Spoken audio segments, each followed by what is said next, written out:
नमस्कार दोस्तों, मैं अजय कुमार यादव। स्वागत है आपका अपना YouTube चैनल गुरुकुल शिक्षा केंद्र में। दोस्तों, आज हम आपको क्लास 10th का मॉडल सेट 1 का ऑब्जेक्टिव प्रश्नों का सही और सटीक उत्तर बताने वाला हूं, जो 2022 का है, बिहार बोर्ड का है। दोस्तों, इसमें बहुत सारे गलत क्वेश्चन है जिसका मैं आपको बताऊंगा सही आंसर, और ये भी बताऊंगा कि कौन से क्वेश्चन का मॉडल सेट में आपका गलत आंसर दिया है और उसको मैं सही करके बताऊंगा। तो आइए चलते हैं। सबसे पहले सेट 1 बनाते हैं। उसका पहला सवाल है। इससे पहले यदि नए हैं तो प्लीज़ हमारे चैनल को सब्सक्राइब करें, ताकि अगला सेट का जो भी मॉडल सेट का जो भी सब्जेक्ट का मॉडल सेट होगा उसका आंसर सबसे पहले आप तक जाएगा। इसके बाद हम लोग लॉन्ग वाले क्वेश्चन भी बनाएंगे। पहले हम लोग पाँचों सेट का ऑब्जेक्टिव प्रश्न बना लेते हैं, उसके बाद फिर लॉन्ग बनाएंगे। तो पहला सवाल इसमें दिया हुआ है दोस्तों, निम्नलिखित में कौन सी सबसे छोटी संयुक्त संख्या है। सबसे पहले तो आपको ये जानना है संयुक्त संख्या किसको कहते हैं। संयुक्त संख्या उसको कहते हैं जो जिसका गुणनखंड 2 से अधिक होता हो। तो इसमें आप देख सकते हैं कि 1 का गुणनखंड 1 होता है, 2 का होगा ही नहीं, 3 का 1 ही होगा। इसका मतलब कि 4 होगा, इसका गुणनखंड 2 होता है, यानी कि 2 से अधिक है। तो ये ऑप्शन नंबर आपका क्या हो जाएगा, डी हो जाएगा। दूसरा नंबर सवाल है, पाई है। पाई एक अपरिमेय संख्या है, ये 7-8 क्लास से ही पढ़ते आ रहे हैं, तो ये ऑप्शन आपका ए हो जाएगा। तीसरा में निम्नलिखित में कौन अपरिमेय संख्या है, इसमें ऑप्शन बी है। देखिए, अपरिमेय संख्या वे होते हैं जो रूट में होता है। तो चलिए, रूट में ये 2/10 दिया हुआ है, काट देंगे 2×5 = 10, तो ये 1/5 हो जाएगा। तो 1 का तो वर्गमूल होता है लेकिन 5 रह जाएगा, इसका मतलब कि ये रूट में हो गया तो अपरिमेय संख्या है। इसका मतलब कि 3 का आंसर आपका क्या हो जाएगा, बी हो जाएगा। चौथा नंबर सवाल है, दो संख्याओं में लसा तथा मसा बराबर है तो संख्याएं हैं। देखिए, जिसका लसा यानी कि लघुत्तम और महत्तम बराबर होता है वही संख्या क्या हो जाते हैं, बराबर होते हैं। इसका मतलब कि ऑप्शन आपका क्या हो जाएगा, बी हो जाएगा। ये कंप्लीटली याद रखिएगा, जिसका दो संख्या वे वही होते हैं जिसका लसा मसा बराबर होगा। जैसे 8 और 8, और 8 का यदि हम एलसीएम निकालेंगे तो 8 ही आएगा, और महत्तम निकालेंगे तो भी 8 ही आएगा। इसका मतलब कि बराबर होगा। ऑप्शन नंबर आपका बी हो जाएगा। पांचवा नंबर सवाल है, 0.29 का रेकरिंग, इसको रेकरिंग पढ़ा जाता है या बार पढ़ा जाता है, इसमें कौन सा ऑप्शन है। देखिए, ये 9th क्लास का सवाल है, लेकिन आपको बोर्ड में भी आ सकता है। 0.29 होता है, तो इसको हम लोग करते क्या है, ये बार हटा देते हैं तो और 2.9 लिख सकते हैं, और बराबर में x मानते हैं। जब x मानते हैं तो इसको समीकरण फर्स्ट मान लेते हैं। अब क्या करते हैं, इसमें 100 से गुना करा देंगे। 100 से गुना करा देंगे। आपको पता है ना कि ये 2.9 पर बार लगा है, इसका मतलब कि 2929 क्या होगा, रिपीट होगा। इसीलिए मैं 2 को लिख दिया हूँ, बाकी इधर डॉट डॉट कर दिया हूँ ताकि आगे भी होगा। तो चलिए, अब इसमें क्या करते हैं, समीकरण फर्स्ट में दोनों तरफ 100 से गुना करा देंगे, तो ये पॉइंट जो है 2 अंक इधर आ जाएगा, तो क्या हो जाएगा, 29.29 आ जाएगा, और फिर डॉट डॉट रहेगा, और इधर भी 100 से गुना होगा, क्योंकि 100 से गुना कराए तो दोनों तरफ होगा। तो ये 2.9 हो गया, ये समीकरण सेकंड हो गया। चलिए, इसमें से पहला को घटा दीजिए, तो पहला को घटाएंगे तो क्या हो जाएगा, 2.9 इधर भी 2.9 अभी तो और है क्योंकि डॉट डॉट है। तो इसमें से इसको घटाएंगे तो इधर पॉइंट के इधर वाला में जितना है घट जाएगा, तो यहाँ क्या बचेगा, 2.29 बचेगा, यानी कि 29 बचेगा। इसमें से फिर इसको घटाएंगे तो 99x बचेगा, और ये 99 कहाँ चलेगा, नीचे, तो ये हो जाएगा 29/99, यानी x का मान हम लोग को निकल जाएगा। तो ये बार का मतलब यही हुआ, तो ये ऑप्शन आपका क्या हो जाएगा, डी हो जाएगा। छठा नंबर सवाल है, 1 - sin² 60 डिग्री का मान क्या हो जाएगा। चलिए, 1 - sin 60 का मान होता है √3/2, इसका स्क्वायर कर देंगे 1, ये 3 हो जाएगा, 4 एलसीएम ले लेंगे। एलसीएम ले लेंगे तो 4 - 3/4 क्या आ जाएगा, 1/4। तो ये ऑप्शन आपका क्या हो जाएगा, सी हो जाएगा। सातवां नंबर सवाल है, निम्नलिखित में किसका दशमलव प्रसार शांत है। देखिए, शांत जो होता है दशमलव प्रसार, उसका फार्मूला एक होता है 2m × 5n, यानी कि 2 × 5 के गुणनखंड में रहेगा वही क्या होता है, शांत होता है। या तो दोनों में से कोई एक भी रहना चाहिए, अदर कोई संख्या गुना में रहेगा तो वो अशांत हो जाएगा। तो उसका पावर कुछ भी हो, 10 हो, 12 हो, 15 हो, उससे मतलब नहीं है। 2 × 5 के फॉर्म में होना चाहिए, या तो केवल 2 के फॉर्म में होना चाहिए, या तो केवल 5 के फॉर्म में होना चाहिए। अगर है इस तरह के फॉर्म में तो वो शांत है, नहीं तो वो अशांत हो जाएगा। तो चलिए इसमें हम देखते हैं कि कौन इसमें शांत है।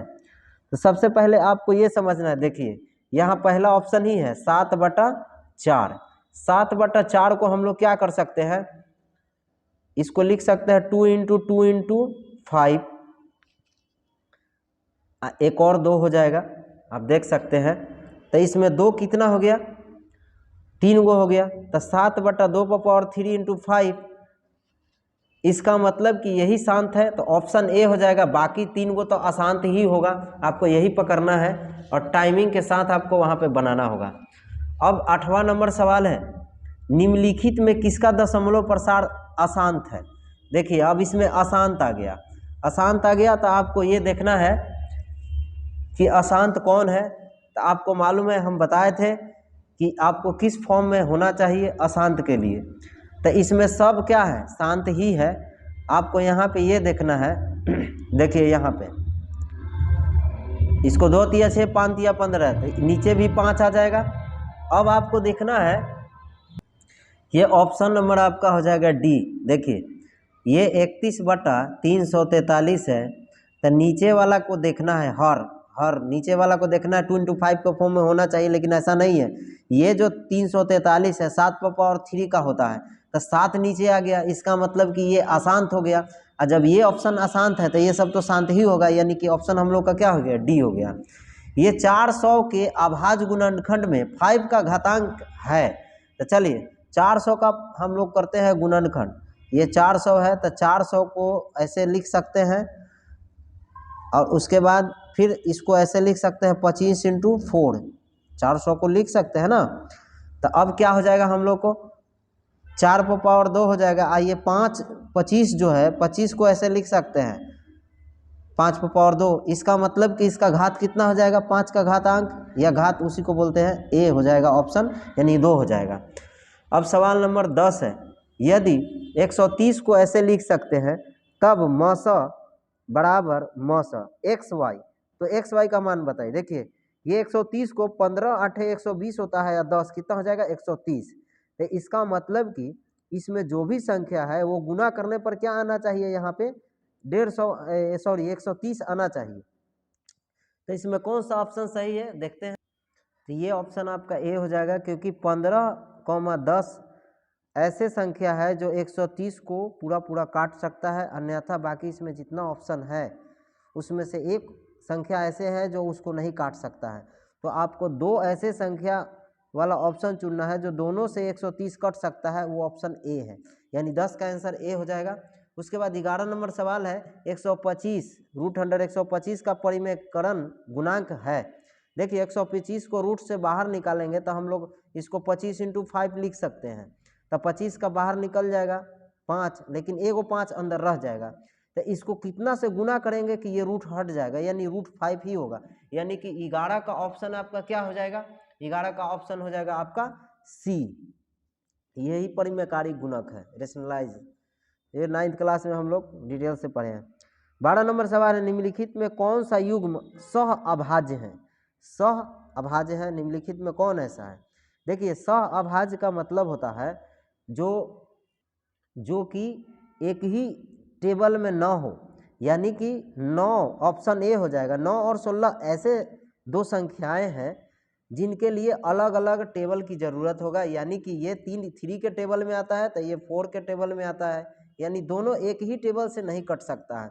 बाकी ऐसे ऑप्शन 3 है जिसमें दोनों एक ही टेबल से कट सकता है, जैसे ये 5 के टेबल में ये भी आ सकता है, 3 के टेबल में ये भी कट जाएगा पूरा, और ये 13 के टेबल में आ जाएगा। इसका मतलब कि ये 3 ऑप्शन नहीं है, ऑप्शन आपका हो जाएगा 12 का ए हो जाएगा, यानी कि ए ऐसे असहभाज्य संख्या है जिसके लिए अलग अलग टेबल की ज़रूरत होगा जिससे वो कटेगा। चलिए रैखिक बहुपद में शून्यकों की संख्या क्या होती है, 1 होती है। तो सिंपल है, क्योंकि रैखिक बहुपद यानी कि एक घातीय बहुपद है, तो इसका घात क्या होता है, 1 होता है। चलिए बहुपद x-1 का शून्यक होगा। देखिए ये x-1 बराबर 0, शून्य का मतलब 0 होता है, तो x माइनस 1 बराबर 0 रख दिए तो x का मान क्या आ गया 1। तो ये ऑप्शन आपका क्या हो जाएगा 14 का ए हो जाएगा। 15 नंबर सवाल है, किसी द्विघात बहुपद के शून्यक यदि -4 एवं 7 है तो द्विघात बहुपद होगा। देखिए द्विघात बहुपद क्या होगा, यदि कोई ऐसे इसमें से बहुपद चुनिए जिसका शून्यक निकालेंगे तो -4 और 7 आएगा। ये ऑप्शन सी हो सकता है। चलिए इसको लेकर के हम लोग करते हैं थोड़ा सा, x² - 3x - 28। चलिए इसको हम लोग लिख सकते हैं -28x² लाना है तो इसको 7x + 4x लिख सकते हैं। अब इसको हम लोग क्या करेंगे, x कॉमन लेंगे तो x - 7 है, इसमें 4 कॉमन लेंगे तो x - 7 हो जाएगा, यानी x + 4 और x - 7। अब बराबर में 0 बैठाएंगे तो x का मान प्लस में 7 आएगा और x का मान माइनस में 4 आएगा, यानी कि ऑप्शन नंबर हम लोग का क्या हो जाएगा सी हो जाएगा। 16 नंबर सवाल है, एक द्विघात बहुपद के शून्यकों का योग तथा गुणनफल क्रमशः इतना है तो द्विघात बहुपद है। देखिए द्विघात बहुपद निकालने का एक फॉर्मूला होता है x² - x into alpha plus beta plus alpha into beta होता है। चलिए x² हो जाएगा, इसमें क्या दिया है -5x हो जाएगा और उसके बाद हो जाएगा ये 6 अल्फा इंटू बीटा का मान। शून्यकों का योग तो शून्यक 2 को होता है ना द्विघात बहुपद का, तो दोनों का योग दिया है 5, तो यहाँ पे x² - 5x लिख देंगे और प्लस अल्फा इंटू बीटा होता है, अल्फा इंटू बीटा का मतलब गुणनफल, इसका मान 6 दिया है तो 6 हो जाएगा। तो x² - 5x + 6 ये ऑप्शन क्या है, ऑप्शन बी है, यानी कि 16 का आंसर आपका क्या हो जाएगा बी हो जाएगा कंफर्म। 17 नंबर सवाल है, यदि बहुपद y² मैंने 6y + 8 के शून्यक अल्फा तथा बीटा हो तो अल्फा इंटू बीटा का मान क्या होगा। अल्फा इंटू बीटा का मान जो होता है आपको याद होगा c/a होता है, c/a। तो c/a, तो इसमें बताइए c का मान क्या है 8 है और a का मान 1 है, इसका मतलब कि 8/1 यानी कि 8, तो 8 कौन है ऑप्शन ए में है, तो 17 का आंसर आपका क्या हो जाएगा ए हो जाएगा कंफर्म। 18 नंबर सवाल है, बहुपद f(x²), बहुपद f(x) बराबर इतना है तो -x का -1 रखेंगे, ये जहाँ जहाँ x है वहाँ वहाँ क्या रखेंगे -1 रखेंगे। चलिए हम लोग रख कर सॉल्व करते हैं -1, उसके बाद क्या है स्क्वायर 7 इंटू -1 और +1 8, तो ये प्लस हो जाएगा, स्क्वायर है तो 3 रह जाएगा, ये माइनस माइनस प्लस हो जाएगा 7 और प्लस 8 हो जाएगा। चलिए 8 7 15 3 कितना हो जाएगा 8 7 15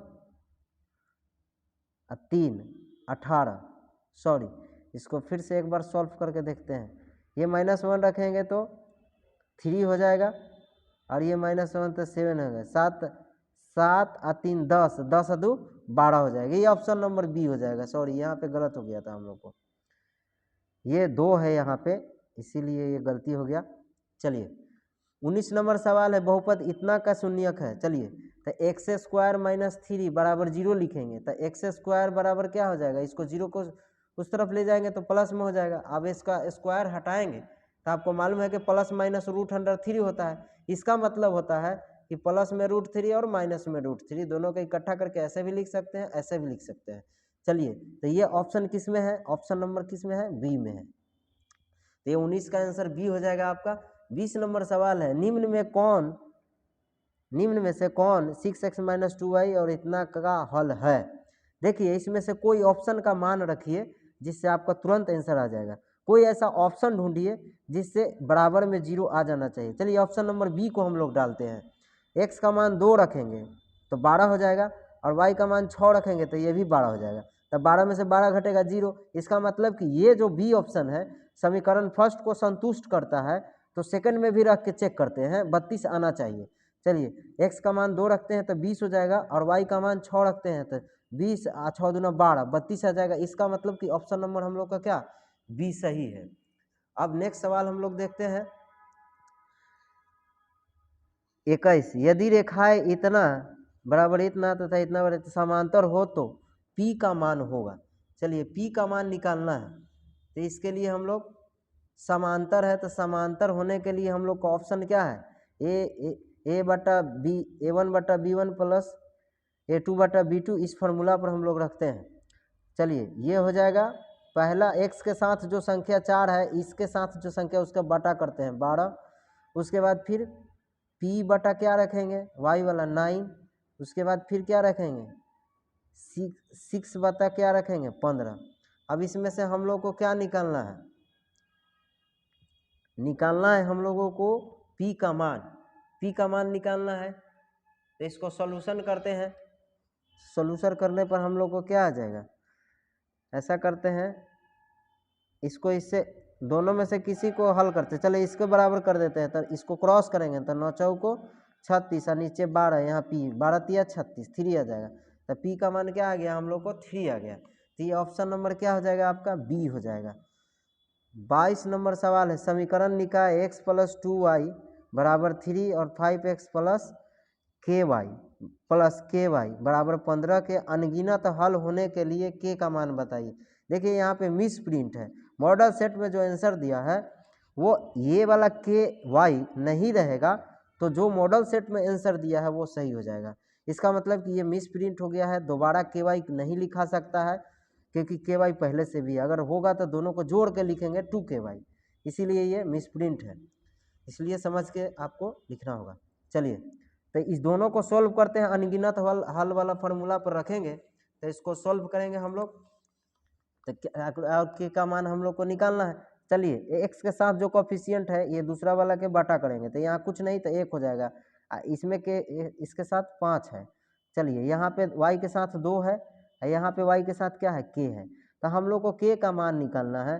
तो सिंपल इससे गुना करा देते हैं k और इससे करा देते हैं 10, यानी कि ऑप्शन में हम लोग का क्या हो जाएगा 22 का आंसर जो हो जाएगा हम लोग का डी हो जाएगा, 22 का आंसर डी। 23 नंबर सवाल है, निम्नलिखित में से कौन सा द्विघात समीकरण है। देखिए द्विघात समीकरण लाने के लिए आपको इसको सॉल्व करना होगा। एक सिंपल ट्रिक है जिसको आप समझिए। सबसे पहले आपको ये देखना है, इधर देखिए एक्स स्क्वायर है, इधर इसको इससे गुना कराने पर आएगा तो ये भी एक्स स्क्वायर हो जाएगा, लेकिन एक्स स्क्वायर प्लस में इधर भी है और इधर भी हो जाएगा, तो ये तो कट जाएगा, इसका मतलब ये नहीं होगा। उसके बाद फिर इसमें आते हैं तो इसको तोड़िएगा तो एक्स स्क्वायर निकलेगा, a + b के होल स्क्वायर पर तोड़ेंगे एक्स स्क्वायर यहाँ आ जाएगा, इधर एक्स स्क्वायर नहीं है, इसका मतलब कि ये होगा। और इसमें आएंगे तो इसमें भी नहीं हो पाएगा, इसका मतलब कि 23 का आंसर जो है हम लोग का होगा वो बी हो जाएगा, ऑप्शन नंबर बी हो जाएगा, कंफर्म है। सवाल नंबर 24 है, द्विघात समीकरण px² qx + r = 0 p का मान नॉट इक्वल 0 के मूल है। देखिए ये तो द्विघात बहुपद का फार्मूले है, जो मूल निकालते हैं उसका फार्मूला है, बस फर्क ये है कि वहाँ a(x² bx + c = 0 और a नॉट इक्वल 0 होता था, उसके जगह p/q/r है। चलिए उसका फार्मूला आता है -b ± √अंडर a² - 4ac। ये ऑप्शन नंबर तो बी नहीं होगा, और ढूंढते हैं इसमें कौन हो जाएगा, -q ± √अंडर a² - 4ac, ये भी नहीं होगा, b² - 4ac होता है। तो b के जगह पर यहाँ पे क्या है, देखिए ये होता है ax² + bx + c बराबर 0, b² - 4ac अंदर होता है तो b के जगह q है, तो q² - 4pr बटा 2p। ये 24 का आंसर जो आपका हो जाएगा वो बी हो जाएगा, ये ऑप्शन सही है। सवाल नंबर 25 है, द्विघात समीकरण इतना के मूलों की प्रकृति होगी। तो इसमें हम लोग डी का मान निकालेंगे तो पता चल जाएगा मूलों की प्रकृति क्या होता है। डी का मान 0 होता है तो b² - 4ac, डी का फार्मूला होता है 4ac बराबर 0। इसमें b का मान रखते हैं, b का मान x के साथ होता है वो होता है, तो b का मान 6 है तो 36 हो जाएगा, -4, a का मान 6 है और c का मान 1 है, बराबर क्या हो जाएगा, तो चलिए 36 आई 24 हो जाएगा बराबर 0। तो यहाँ पे घटाएंगे तो 12 आ जाएगा, यानी कि 0 से बड़ा है 12, इसका मतलब कि डी का जो मान होगा वो 0 से बड़ा होगा, यानी कि वास्तविक और असमान होगा। तो 25 का आंसर जो होगा आपका सी हो जाएगा। अगर 0 आता तो बराबर हो जाता, वास्तविक और बराबर हो जाता। चलिए 26 नंबर सवाल है, समीकरण इतना के मूलों का योग बताइए। मूलों का योग बताना है, यानी कि अल्फा प्लस बीटा का मान बताना है। अल्फा प्लस बीटा का फॉर्मूला होता है -b/a। तो चलिए इस द्विघात समीकरण में b का मान कितना है -18 माइनस फॉर्मूला में +18, a का मान कितना है 3, 3 छक 18 यानी कि 6 होगा प्लस में, यानी कि ऑप्शन नंबर 26 का क्या हो जाएगा हम लोग का डी हो जाएगा कन्फर्म आंसर। चलिए 27 नंबर सवाल है, द्विघात समीकरण x² bx इतना 0 हो तो मूल एक दूसरे के व्युत्क्रम होंगे। एक दूसरे के व्युत्क्रम कब होंगे? तो चलिए व्युत्क्रम का मतलब होता है ये अगर हम कोई संख्या 1/5 लिख रहे हैं तो यहाँ पे कोई संख्या 2/5 लिख रहे हैं, एक नहीं हो, एक से बड़ा कोई भी संख्या लेकर कर सकते हैं। 1/5 2/5 लेंगे तो 5/2 होगा। अब इसको हम लोग क्रॉस करते हैं, सॉरी एक मिस्टेक, हाँ यहाँ पे कंप्लीट हो गया। इसमें कोई भी संख्या ले सकते हैं, अगर 1/5 लेते हैं तो ये वो होगा 5/1। अब जब इसको गुना करेंगे तो ये दोनों को गुना करने पर 1 आना चाहिए। तो आपको मालूम है कि इसको दोनों को हम लोग गुना करेंगे तो 5 5 कट जाएगा, क्या आएगा 1। और हम लोग को मालूम है कि अल्फा इंटू बीटा का मान अगर 1 हो जाएगा तो इसका फॉर्मूला क्या होता है c/a। यहाँ क्या हो जाएगा 1। जब क्रॉस कराएंगे इसको तो a हो जाएगा, यानी a का मान c के बराबर हो जाएगा। तो ये ऑप्शन हम लोग का क्या हो जाएगा बी हो जाएगा सही। 28 नंबर समांतर श्रेणी इतना का 15वां पद क्या होगा?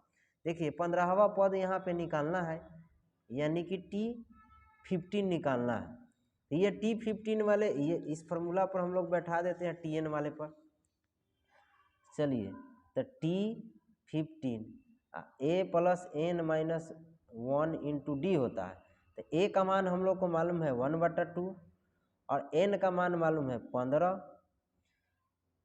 और d का मान तो एक में से आधा को घटाएंगे तो आधा ही होगा। चलिए 1/2 आई क्या हो जाएगा 7/2, 1/2 और 7/2 एलसीएम ले लेंगे। सॉरी ये 15 में से 1 जाएगा तो 14 हो जाएगा, तो 14 यहाँ पे हो जाएगा। तो 14/2 क्या हो जाएगा 7, 1/2 + 7 1, एलसीएम ले लेंगे, 7 दूना 14, 1 कम 15 बटा क्या आ जाएगा 2 आ जाएगा। ये 15/2 ऑप्शन नंबर क्या है बी है। सवाल नंबर 29, निम्नलिखित में कौन सा समांतर श्रेणी में नहीं है? समांतर श्रेणी में आप देख सकते हैं ये ऑप्शन नंबर डी नहीं है। देखिए 4 में 6 जोड़ेंगे तो क्या आएगा 10 होगा, और फिर अगला में 5 जोड़ेंगे तो 15 होगा, अगला में फिर 5 जोड़ेंगे तो 20 होगा। समांतर श्रेणी का मतलब होता है कि हमेशा उतना ही संख्या बढ़ेगा, यानी कि 6 बढ़ा है तो आगे भी 6 बढ़ेगा। इसका मतलब कि ये समांतर श्रेणी में नहीं है, ऑप्शन डी हो जाएगा। बाकी सब समांतर श्रेणी में है। यदि किसी समांतर श्रेणी का पहला पद 9 एवं सार्वंतर -3 हो तो इसके प्रथम 12 पदों का योग बताइए। देखिए इसमें 12 पदों का योग बताना है। इसका मतलब कि यहाँ पे हम लोग को n का मान दिया हुआ है, a का मान दे ही दिया, d का मान दे ही दिया, तो SN वाला फार्मूला हम लोग लगा देते हैं। SN वाला फार्मूला क्या होता है n/2 और 2a n-1 इंटू डी। चलिए S15 n का मान दिया हुआ है, सॉरी 12 दिया हुआ है, 12/2 और 2a का मान हम लोग को मालूम है 9, और यहाँ पे n का मान क्या है 12 है, तो 12 में से 1 गया 11, और d का मान -3 है, तो ये 6 हो गया। और यहाँ पे 18 और -33 घटाएंगे तो -15 हो जाएगा, गुना करेंगे तो 15 छक्का -90, -90 जो है ऑप्शन नंबर किस में है सी में है, ऑप्शन नंबर सी हो जाएगा। अगर नए हैं तो प्लीज़ हमारे चैनल को सब्सक्राइब करें और दोस्तों को शेयर करें।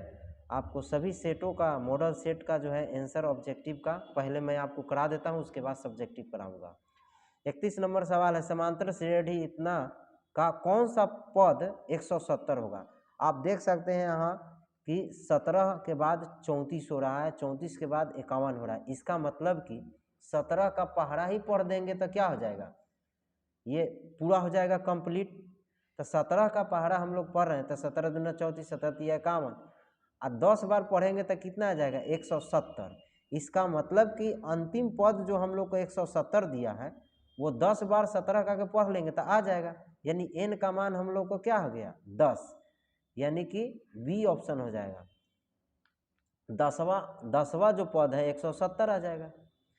समांतर श्रेणी में 32 नंबर सवाल है, 51 इतना इतना में पदों की संख्या क्या होगा। इसमें हम लोग को n का मान निकालना है, जबकि tn का मान दे दिया है। फार्मूला होता है tn कहो या an कहो, a plus n minus 1 into D. तो चलिए n का मान दिया है 6, a का मान 51 और n माइनस 1 और d का मान हम लोग को दिया है 48 में से 51 घटाएंगे तो -3 हो जाएगा। चलिए इसको इधर ले आते हैं तो 51 में से 6 घट जाएगा तो कितना हो जाएगा, -45 हो जाएगा। और n माइनस 1 इंटू -3 कट जाएगा तो 15 हो जाएगा। 15 बराबर n माइनस 1 को इधर ले आएंगे तो प्लस में हो जाएगा, n का मान 16 हो जाएगा। तो ये ऑप्शन आपका 32 का क्या हो जाएगा, बी हो जाएगा। 33 नंबर सवाल है, 0 और 25 के बीच विषम संख्याओं की संख्या बताइए। आपको मालूम है कि संख्या जो शुरू होता है वो 1 से शुरू होता है, तो 1 से 50 के बीच में 0 सम और विषम में तो होगा ही नहीं, तो 0 का बातें नहीं करेंगे। 1 से 50 के बीच में 50 गो संख्या होगा, उसमें से 25 गो विषम होगा और 25 गो सम होगा, यानी कि ऑप्शन हम लोग का क्या हो जाएगा, ए हो जाएगा। और इसमें ये क्वेश्चन जो है 33 नंबर का गलत है, इसलिए ऑप्शन नंबर आपका ए हो जाएगा। मॉडल सेट में सुधार लीजिएगा। मैंने पहले बताया था कि मैं बताऊंगा कि किसका आंसर गलत दिया है। चलिए अब हम लोग चलते हैं, समकोण त्रिभुज ए बी सी में कोण बी 90, ए बी इतना है तो बी सी इतना है तो सेंटीमीटर तथा ए सी इतना है तो tan ए का मान बताइए। चलिए सबसे पहले इसको त्रिभुज बनाते हैं, इस पर हम लोग समझ लेते हैं। इसमें दिया है कोण बी 90 है तो ए बी सी, बी के पास 90 है तो 90 बनाए, और ए बी का मान दिया है √15। चलिए √15, बी सी का मान 1 और इसका मान 4 दिया हुआ है। चलिए तो tan ए बोल रहा था, यहाँ से हम लोग थीटा का मान ये हो जाएगा, तो ये लंब और ये आधार यानी P और ये हो जाएगा B। फार्मूला होता है tan ए बराबर क्या हो जाएगा, 1/√15, यानी कि ऑप्शन क्या हो जाएगा, C हो जाएगा। 34 नंबर सवाल का आंसर हो जाएगा C। यहाँ पे दिया है यदि कॉसेक फाई बराबर के तो कॉस थीटा का मान होगा। कॉस थीटा का क्या मान होगा, इसके फॉर्म में आपको बताना होगा। चलिए सबसे पहले हम लोग जानते हैं कि एक फार्मूला होता है cos square phi plus sine square phi बराबर क्या होगा, 1। थीटा के जगह कुछ भी रहेगा 1 होता है अगर कॉस साइन का स्क्वायर रहेगा और दोनों के बीच में प्लस का चिन्ह रहेगा। चलिए सबसे पहले इसको उधर ले जाते हैं तो कॉस स्क्वायर फाई तो 1 माइनस साइन स्क्वायर क्या हो जाएगा, फाई। इसके बाद हम लोग क्या करेंगे, इसको नीचे ले जाएंगे तो कॉसेक स्क्वायर फाई हो जाएगा। इसके बाद हम लोग यहाँ क्या करेंगे, इसको एलसीएम ले लेंगे तो कॉसेक स्क्वायर फाई -1 बटा कॉसेक स्क्वायर फाई। चलिए कॉसेक, कॉसेक का मान यहाँ पे दिया हुआ है देख सकते हैं के, तो यहाँ के स्क्वायर -1 है, नीचे भी हो जाएगा के स्क्वायर, और यहाँ से स्क्वायर हटा देंगे तो कॉस फाई का हम लोग का रूट अंडर आ जाएगा के स्क्वायर -1 बटा के स्क्वायर। अब ये के स्क्वायर रूट से बाहर निकल सकता है, के स्क्वायर -1 अब बट्टा में के, तो ये ऑप्शन जो है आपका किस में दिया हुआ है, ये ऑप्शन आपका बी में है, यानी कि 35 का कंफर्म आंसर आपका हो गया बी। सॉल्यूशन करके समझिए क्योंकि ये मैथ है और मैथ का जो भी सवाल होता है कैलकुलेशन वाला, उसको कैलकुलेशन करके ही जवाब दिया जाता है, इसीलिए इसको कैलकुलेशन करके समझिए। हमारे चैनल पर जितने भी आपका सवाल मिलेगा मैथ का, उसमें सबका कैलकुलेशन करके बताया हूँ और आगे भी बताऊँगा मॉडल सेट 2 का। 36 नंबर सवाल है 1/sec फाई है, इसको ऊपर ले जाएंगे तो कॉस हो जाएगा क्योंकि कॉस का उल्टा 1/sec होता है, तो ये ऑप्शन आपका बी हो जाएगा। ये सिंपल सवाल था। कॉट और टैन एक दूसरे में गुना होता है तो उसका मान हो जाएगा 1, ये ऑप्शन आपका 37 का हो जाएगा। आपका आंसर 37 का आंसर होने वाला है आपका, सॉरी ए हो जाएगा, यही होगा। कभी कभी माइनस भी यहाँ लगा देता है तो यहाँ माइनस हो जाएगा, तो इसमें गड़बड़ हो जाएगा, इसलिए ध्यान दीजिएगा। चलिए यदि कॉस फाई का मान 1/2 होता है तो कॉसेक फाई का मान क्या होगा। चलिए ये इसमें एक ट्रायंगल बनाते हैं और इससे बनाते हैं। कॉस फाई का मान दिया हुआ है, मान लेते हैं यहाँ पर थीटा फाई रहेगा, तो कॉस फाई का फॉर्मूला होता है, कॉस का फॉर्मूला होता है b/h, तो बी का मान क्या दिया 1 है, यहाँ 2 दिया है, तो इसका मान हम लोग को निकालना है। ए बी सी रख देते हैं। तो आपको मालूम है कि ए सी स्क्वायर बराबर क्या होता है, A B square plus B C square. A C का मान 2 दिया है तो 4 हो जाएगा, ए बी का मान नहीं दिया है। अब बी सी का मान 1 दिया है तो 1 का स्क्वायर 1 होता है, इधर ले आएंगे तो क्या हो जाएगा 3 बचेगा। और ए बी स्क्वायर पर से रूट हटाएंगे, स्क्वायर हटाएंगे तो रूट में हो जाएगा 3, यानी कि यहाँ जो अगर √3 हो गया। अब हम लोग को पूछ रहा है कॉसेक फाई का मान होगा। तो आपको मालूम है कि साइन का उल्टा कॉसेक होता है, तो साइन का फॉर्मूला क्या हो जाएगा P/H, तो इसका हो जाएगा H/P, यानी कि 2/√3। तो 38 का आंसर आपका हो जाएगा बी हो जाएगा। 38 का कंफर्म आंसर क्या हो जाएगा बी हो जाएगा। 39 नंबर सवाल है, थीटा का मान 45 है, तो कॉसेक फाई और कॉसेक फाई और कॉसेक फाई का मान क्या हो जाएगा। तो फाई की जगह 45 रखेंगे तो आपको मालूम होता है कि ये जो सेक होता है, सेक 45 का मान यहाँ फाई की जगह 45 रखेंगे तो √2 होता है, और कॉसेक 45 का भी मान √2 होता है। दोनों को जोड़ देंगे तो 2√2 हो जाएगा, यानी कि ऑप्शन डी हो जाएगा आपका आंसर। 39 नंबर सवाल है, 40 नंबर सवाल हो जाएगा आपका, यदि √3 tan a - 3 = 0 तो a का मान बताइए। चलिए सबसे पहले हम लोग √3 tan a या 3 को उस तरफ ले जाते हैं। ये √3 आपको मालूम है कि ए गो 3 में दो गो √3 होता है, तो tan a और √3 जो मान है tan में किसका होता है 60 का, यानी a का मान 60 डिग्री, यानी कि ऑप्शन बी हो जाएगा आपका आंसर। 41 नंबर सवाल है, सेक 35 डिग्री और कॉसेक 55 डिग्री। देखिए ये दोनों को जोड़िए, कभी भी ऐसे रहेगा ना तो दोनों को जोड़ दीजिएगा। दोनों को जोड़िए तो कितना आ रहा है, दोनों को जोड़ने पर 90 आना चाहिए। दोनों को जोड़ने पर 90 आ रहा है, इसलिए इसका मान क्या हो जाएगा 1 हो जाएगा, यानी कि 41 का आंसर आपका सी हो जाएगा। कंफर्म आपको ऐसे समझना होगा। वैसे इसको चेंज कीजिएगा तो ये आ जाएगा, कट जाएगा, बराबर होने के बाद कट जाएगा तो 1 आ जाएगा, लेकिन आप ट्रिक से समझिए जल्दी आंसर होगा। निम्नलिखित में किसका मान सबसे अधिक है। आपको मालूम है कि किसी भी टेबल में त्रिकोणमितीय मान में 1 सबसे बड़ा होता है, इसका मतलब कि 1 इसमें किसका मान होता है आप बताइए। तो cos 45 1/2 होता है, साइन 0 का 0 हो जाएगा, cot 45 का मान जो 1 हो जाएगा, और cosec का हो जाएगा 2/√3, यानी कि cot 45 का मान 1 होगा, इसका मतलब कि सी हो जाएगा। ऑप्शन नंबर 42 का क्या हो जाएगा 42 का सी हो जाएगा आंसर। और साइन 30 का मान 1/2 होता है, 43 का आंसर बी होगा। ये सिंपल था, टेबल याद रहना चाहिए। कॉसेक स्क्वायर थीटा -1 होगा।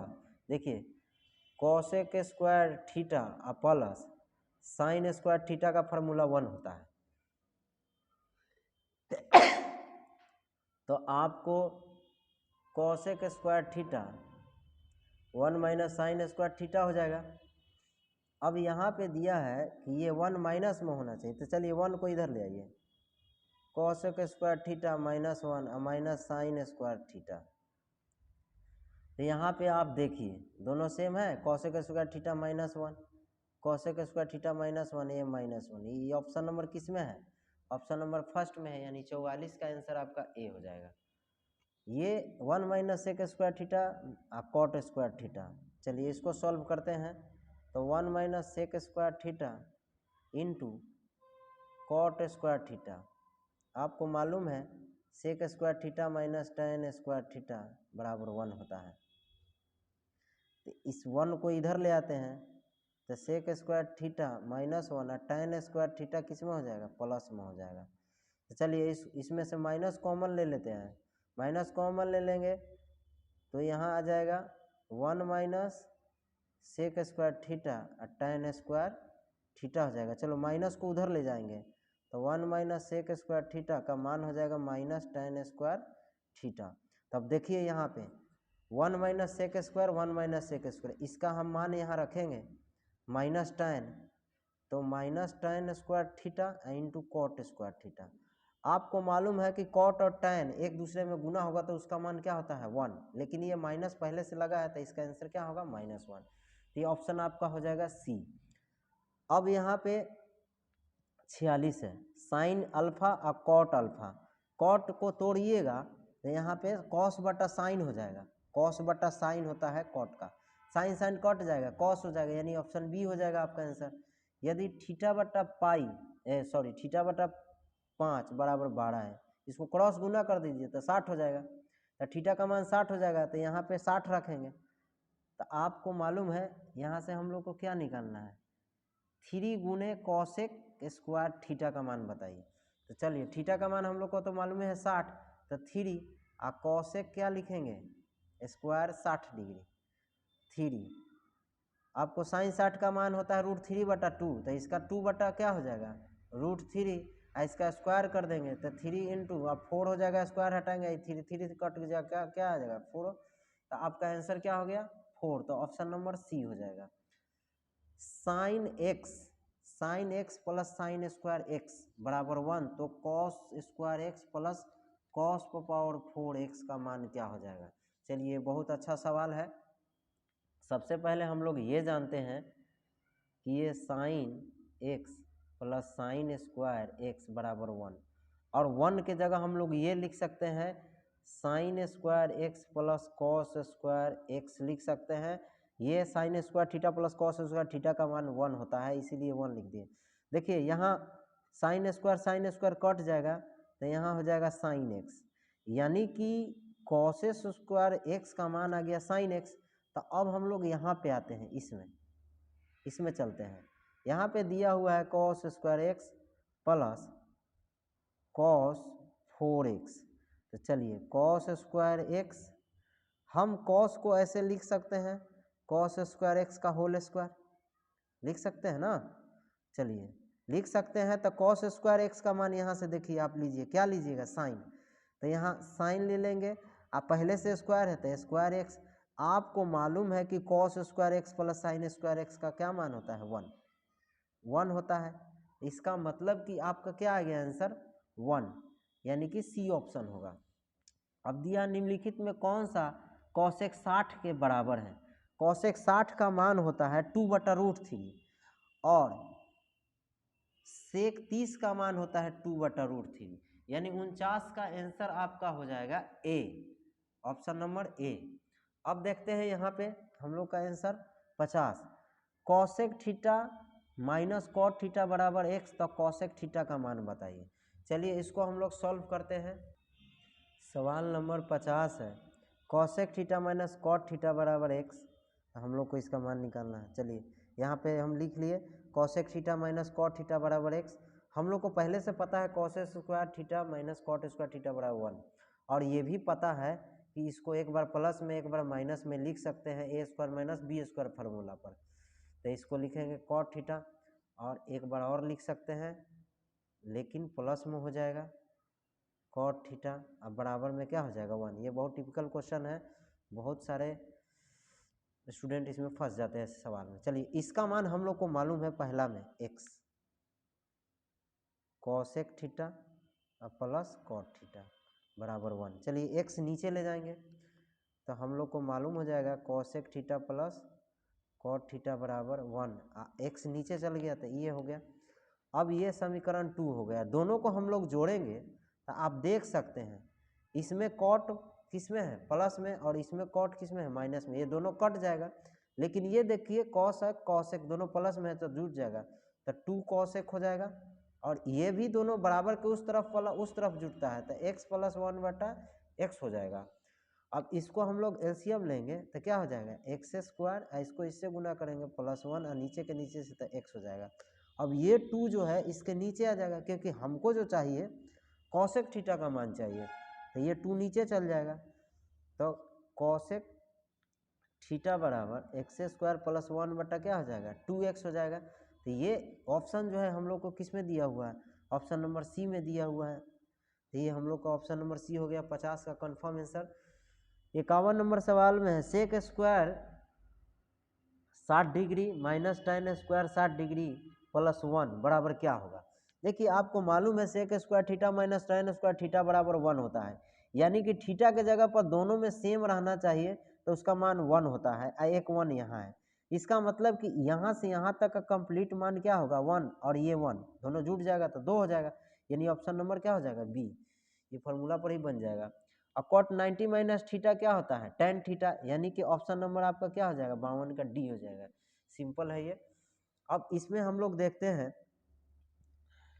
2 tan 30 डिग्री, देखिए इसमें भी मिस प्रिंट है, tan 3 डिग्री है, तो 3 डिग्री नहीं 30 डिग्री होगा, तो tan 30 डिग्री है। इसको हम लोग सॉल्यूशन करते हैं और देखते हैं इसमें किसके बराबर आता है। तो 2 इंटू tan 30 है, tan 30 का मान 1/√3 होता है, और नीचे 1, और tan 30 का मान 1/√3 है, इसका स्क्वायर।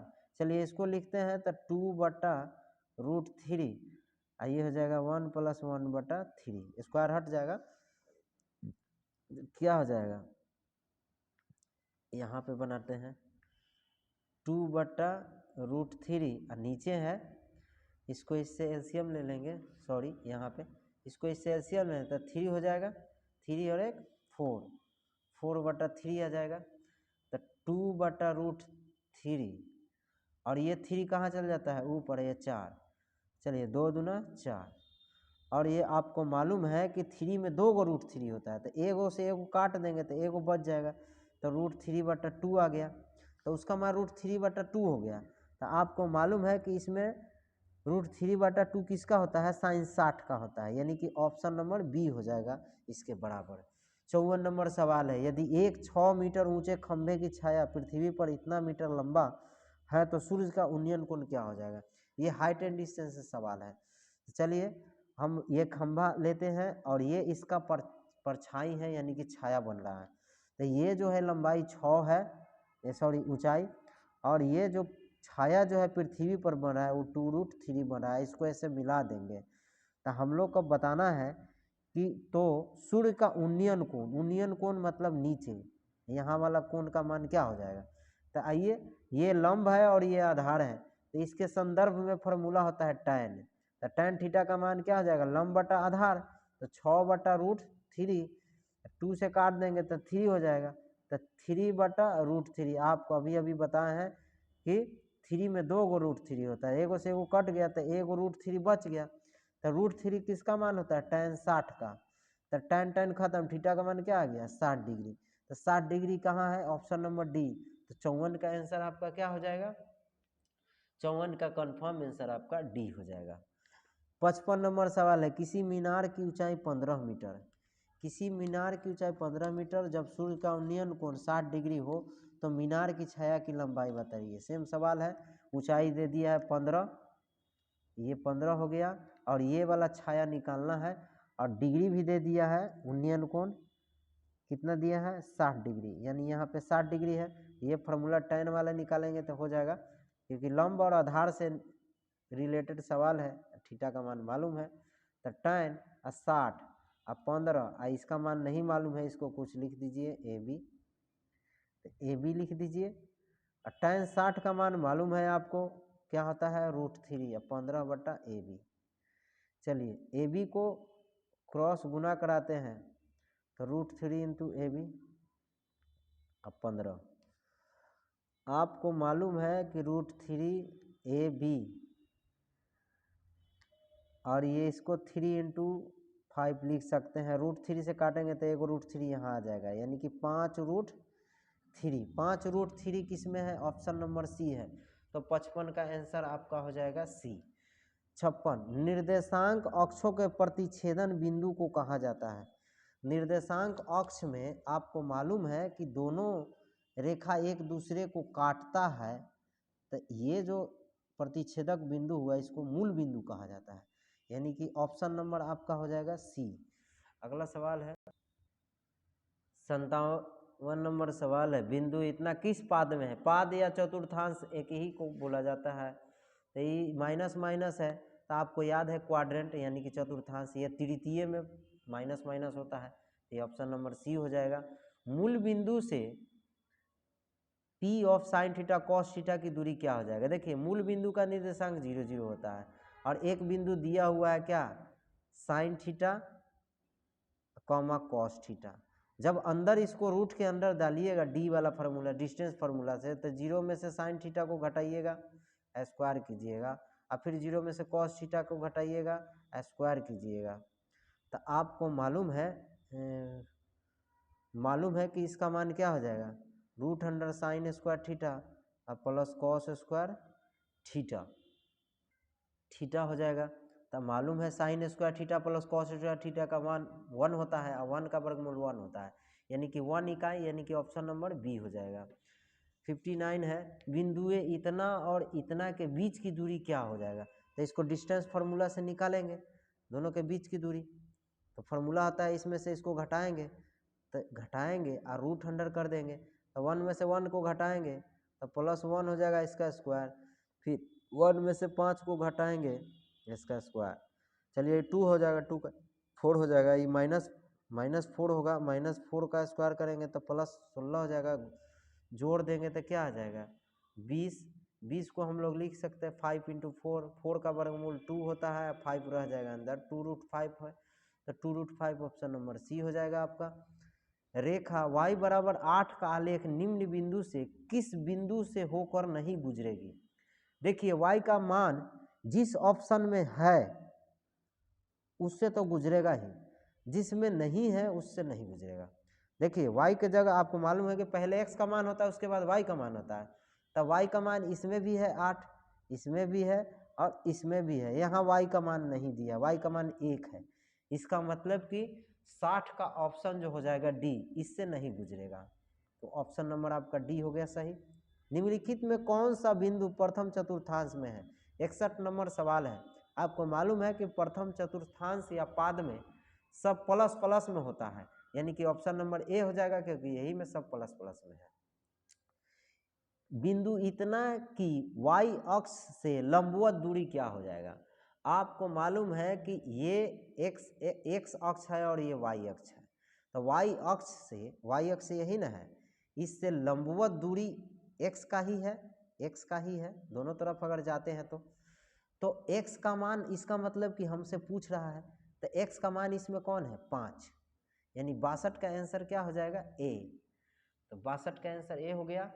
63 नंबर सवाल है। 63 में बोल रहा है इतना और इतना को मिलाने वाली रेखाखंड का मध्य बिंदु के नियामक बताइए। मध्य बिंदु का नियामक बताना है, यानी कि दोनों के बीच का बिंदु बताना है। उसका फॉर्मूला होता है कि दोनों बिंदु को जोड़ के 2 से भाग दिया जाता है। तो 8 और 2 दोनों माइनसे में है, जोड़ेंगे तो -10 और 2 से भाग देंगे तो -5। उसके बाद फिर y वाला और y वाला को जोड़ते हैं दोनों पॉइंट में, तो y का मान इसमें 10 और इसमें 14, जोड़ेंगे तो 24 और 2 से भाग देंगे तो 12। इसका मतलब कि -5 और 12 होगा, ऑप्शन नंबर सी हो जाएगा।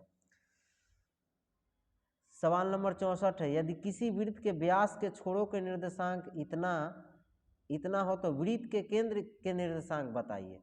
आपको मालूम होना चाहिए कि ये व्यास के 2 गो छोर है, ये ए और बी, तो इसका निर्देशांक बताना है। तो ये भी मध्य बिंदु हो गया, तो मध्य बिंदु हो गया, इसका मतलब कि इसका जो x का मान है, इसका x का मान है, जोड़ेंगे या 2 से भाग देंगे, फिर इसका y का मान है, इसका y का मान जोड़ के 2 से भाग देंगे, तो ये जो मूल बिंदु होगा यानी कि केंद्र होगा वृत्त के लिए, इसका निर्देशांक निकल जाएगा। चलिए इसमें x1 और दोनों पॉइंट का x1 x2 जोड़ते हैं। तो देखिए ये 6 है पहला पॉइंट का, और दूसरा पॉइंट का देखिए यहाँ माइनस लगा हुआ है, ये -6 है, तो +6 और -6 को जोड़ेंगे तो 0 हो जाएगा, और 2 से भाग देंगे तो भी 0 होगा। चलिए फिर y वाला को जोड़ के 2 से भाग देंगे तो -8 और +8 जोड़ेंगे 0 हो जाएगा। इसका मतलब कि दोनों 0 होगा, ये ऑप्शन नंबर सी हो जाएगा आपका। बिंदुए इतना और इतना मूल बिंदु से समदूरस्थ हो तो p का मान बताइए। देखिए ये जो है दोनों जो है मूल बिंदु से दूर है, समान दूरी पर है, इसका मतलब कि ये अगर मूल बिंदु है और यहाँ पे दोनों पॉइंट है जो दोनों बराबर दूरी पर है, यानी यहाँ से इसका दूरी और यहाँ से इसका दूरी समान है, और दोनों का मान यहाँ पे लिख देते हैं, यहाँ पे p, 1 लिख देते हैं, तो दोनों का बराबरे है, तो बराबरे फार्मूला लगा दीजिए, 3 में से 0 घटा दीजिए, स्क्वायर कर दीजिए, फिर 4 में से 0 घटा दीजिए, स्क्वायर कर दीजिए, फिर यहाँ भी वही कीजिए, 0 में से p को घटाइए, स्क्वायर कर दीजिए, और 0 में से 1 के घटा के स्क्वायर कर दीजिए। चलिए रूट दोनों तरफ है, रूट खत्म हो जाएगा, 3 का स्क्वायर 9, आई 4 का स्क्वायर 16। फिर इधर क्या देख रहे हैं, पी स्क्वायर होगा, रूट पी स्क्वायर हो जाएगा, रूट तो नहीं रहेगा सॉरी, और यहाँ 1 का स्क्वायर 1 हो जाएगा, 16 और 9 जोड़ेंगे तो क्या हो जाएगा 25, इधर पी स्क्वायर है और प्लस 1 है, इसको घटाते हैं तो क्या आ जाएगा, इसको इधर ले आके घटाएंगे तो 24 हो जाएगा, ये पी स्क्वायर। अब इसको रूट हटाएंगे, रूट चढ़ जाएगा 24, प्लस माइनस में हो जाएगा पी का मान। आपको मालूम है कि प्लस माइनस 6 गुने 4 लिख सकते हैं आप, पी 4 का वर्गमूल होगा, प्लस माइनस लिखते जाते हैं, 4 का वर्गमूल 2 और 6 तो अंदर रह जाएगा, यानी कि पी का मान जो है प्लस माइनस 2√6 आएगा। प्लस माइनस 2√6 के ऑप्शन नंबर डी है। 66 नंबर सवाल है, बिंदुए इतना और इतना से बने त्रिभुज का क्षेत्रफल बताइए। चलिए इसका फॉर्मूला पर हम लोग बैठाते हैं। देखिए ये त्रिभुज का क्षेत्रफल होता है, ये फार्मूला यदि आपको याद नहीं है तो याद कर लीजिएगा। ये तीनों पॉइंट दिया हुआ x1, y1, x2, y2, x3, y3 जो इसमें फार्मूला है, इसी पर हम लोग बैठाएंगे तो आ जाएगा आंसर। चलिए सबसे पहले x1 यहाँ है तो x1 का मान 0 है तो 0 लिखेंगे। अब इसके अंदर कुछ भी लिखेंगे तो 0 हो जाएगा, तो यहाँ पे टाइम पास नहीं करेंगे।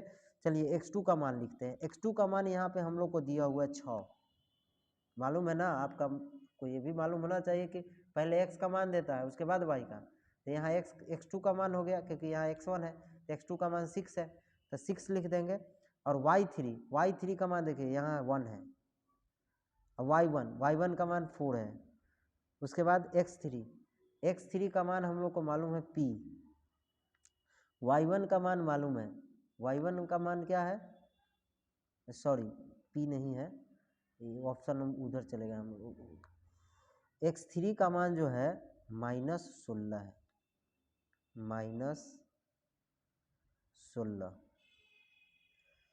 -16 है तो यहाँ प्लस हो जाता है तो माइनस से हो जाएगा, क्योंकि प्लस माइनस माइनस होता है। उसके बाद y1 देखते हैं, सॉरी इसमें भी गलती हो गया, फिर से देखते हैं। 1/2, x1 का मान 0 तो इसके अंदर का नहीं लिखना है, x2 का मान हम लोग को दिया है 6। और उसके बाद y3 का मान हम लोग को मालूम है -4, तो -4 लिखेंगे और यहाँ माइनस फॉर्मूला में होता है। y1 का मान हम लोग को मालूम है 8 लिख देंगे और प्लस होता है। चलिए x3 का मान -16 है तो -16, अंदर y1 है तो y1 का मान हम लोग को मालूम है 8, और यहाँ दिया है -y2 का मान हम लोग को मालूम है -12। चलिए 1/2 हो गया, ये जोड़ देंगे तो -12 हो जाएगा, तो 12 छक 72, ये हो जाएगा हम लोग को, ये हो जाएगा हम लोग को, घटाएंगे तो -16 और 12 में से -4 हो जाएगा, तो ये -4 हो जाएगा। 1/2 -72, ये माइनस माइनस प्लस हो जाएगा और 64 हो जाएगा 16 को, तो 1/2 ये घटाएंगे तो क्या आ जाएगा -8। आपको मालूम है बार लग जाता है, इसको 2 से काटेंगे तो 4 हो जाएगा, यानी 4 वर्ग स्क्वायर। ये थोड़ा सवाल लंबा हो गया, लेकिन कोई बात नहीं, ऐसे सवाल को सॉल्व कीजिएगा आपको 2 नंबर में आ जाएगा, 4 इकाई हो जाएगा। ऑप्शन नंबर आपका डी हो जाएगा। 67 नंबर सवाल है, बिंदु इतना तथा इतना को मिलाने वाली रेखाखंड को 3:2 के अनुपात में अंतः विभाजित करने वाले बिंदु का y निर्देशांक बताइए। देखिए फार्मूला होता है y का बताना है केवल, तो my2 प्लस ny1/m+n। m का मान जो होता है ये 3 है और n का मान 2 होगा, क्योंकि m जो है अनुपात में होता है, ये दोनों बिंदु को अनुपात में विभाजित करता है, तो m का मान 3 और n का मान 2 होता है। और फार्मूला होता है my2 प्लस ny1/m+n। तो आप m के जगह क्या लिखेंगे 3 और y2 का मान क्या है यहाँ पे 7 है प्लस n का मान 2 और y1 का मान क्या है -3 m प्लस n यानी कि 3 + 2। तो ये ऑप्शन किस में है, ऑप्शन नंबर किस में है, ये ऑप्शन नंबर बी में है, यानी कि बी आंसर आपका सही है। सवाल नंबर 68 है, त्रिभुज ए बी सी में कोण ए प्लस सी का मान 120 है तो बी का मान कितना होगा। आपको मालूम होना चाहिए त्रिभुज में 180 डिग्री का कोण बनता है, जिसमें से दो को का मान 120 है तो तीसरा कितना होगा 60 ना होगा, क्योंकि जोड़ देंगे तो 180 आ जाएगा। इसका मतलब ऑप्शन नंबर बी सिंपल था, बी का मान हो गया 60 डिग्री। त्रिभुज ए बी सी तथा डी ई एफ में ए बी बटा डी या बी सी बटा एफ डी है तो ये समरूप होंगे जब, समरूप तो होगा ही लेकिन कब होगा, इसमें एंगल का मान भी एक बराबर होना चाहिए। हम लोग थ्योरम में पढ़े थे, यदि आपको नहीं याद है तो प्लीज़ हमारे चैनल पर जाए और प्लेलिस्ट में थ्योरम दिया हुआ है, वहाँ पे थ्योरम आप ज्ञात कर सकते हैं। चलिए इसको अनुपात में करते हैं। इसके लिए सबसे पहले दो गो त्रिभुज बनाएंगे और दोनों त्रिभुज का नाम आपको दिया हुआ है क्वेश्चन में ए बी सी और डी ई एफ। चलिए यहाँ ए बी तो ये ए बी, अनुपात में डी है तो ये डी ई हो जाएगा, तो ए बी बटा डी ई। चलिए ये ठीक है। उसके बाद दिया है बी सी तो ये वाला बी सी और नीचे दिया एफ डी तो ई हो जाएगा ना, तो बी सी बटा एफ डी। अब आप बताइए ये दोनों भुजा के बीच में जो कोण बना है वो क्या है, यहाँ पे डी है और इसमें क्या है बी है, यही कोण बराबर होता है। तो इसमें कोण, इसका मतलब कि यही संगत कोण हो गया, यानी कि कोण बी कोण डी के बराबर है। तो कोण बी और कोण डी किस में बराबर है, ये ऑप्शन नंबर डी में है, यानी ऑप्शन नंबर डी आंसर हम लोग का हो गया। सवाल नंबर 70 है, यदि त्रिभुज ए बी सी समरूप है पी क्यू आर और बी सी बटा क्यू आर है तो 1/5 है, तो बताइए area of P Q R बटा एरिया ऑफ त्रिभुज ए बी सी का मान होगा। देखिए इसमें एक टेक्निक होता है, इसका फार्मूला होता है area of triangle A P Q R बटा area of triangle A B C बराबर उसके भुजा का स्क्वायर होता है। तो त्रिभुज पी क्यू आर में जाएंगे तब पी क्यू का स्क्वायर हो जाएगा और ए बी सी में जाएंगे तब कोई दो ए बी स्क्वायर हो जाएगा। आपको मालूम होना यहाँ बी सी बटा क्यू आर है, और भी भुजा है जिसका स्क्वायर होता है, ये थ्योरम है, आप पढ़े होंगे, अगर नहीं पढ़े तो चैनल पे जा सकते हैं। तो आपको मालूम होना चाहिए कि त्रिभुज ए बी सी नीचे है तो उसका साइड भी नीचे होगा और त्रिभुज पी क्यू आर में उसका साइड भी ऊपर होगा। यहाँ पे दिया है क्यू आर को नीचे मान दिया है, अब बी सी को ऊपर दिया है, तो क्यू आर का मान 5 है तो क्यू आर ऊपर न होगा, तो 5 का स्क्वायर करेंगे तो 25, अब बी सी नीचे है तो नीचे होगा, यानी कि स्क्वायर करने पर उसका साइड जो है स्क्वायर करने पर आता है इसका एरिया के बराबर होता है। तो बी सी त्रिभुज ए बी सी नीचे है तो उसका साइड भी नीचे हो जाएगा, बी सी नीचे हो जाएगा, यानी एक नीचे हो जाएगा, क्यू आर ऊपर हो जाएगा। तब क्यू आर ऊपर होगा तो उसका स्क्वायर करेंगे, तब 5 का स्क्वायर 25, 1 का स्क्वायर 1, यानी कि 25 होगा, यानी ऑप्शन नंबर आपका ए होगा। इसका भी आंसर गलत दिया है, प्लीज़ आप सुधार लीजिएगा। अब चलते हैं नेक्स्ट सवाल की ओर। सवाल नंबर 71 है, tan 90 माइनस ये तो कॉट ए हो जाएगा, ये ऑप्शन नंबर बी होगा आपका, ये सिंपल सवाल था। दी गई आकृति में डी समांतर बी सी, यदि ए डी इतना डी बी इतना समान दिया हुआ, इस पर बैठा के निकाल देना है।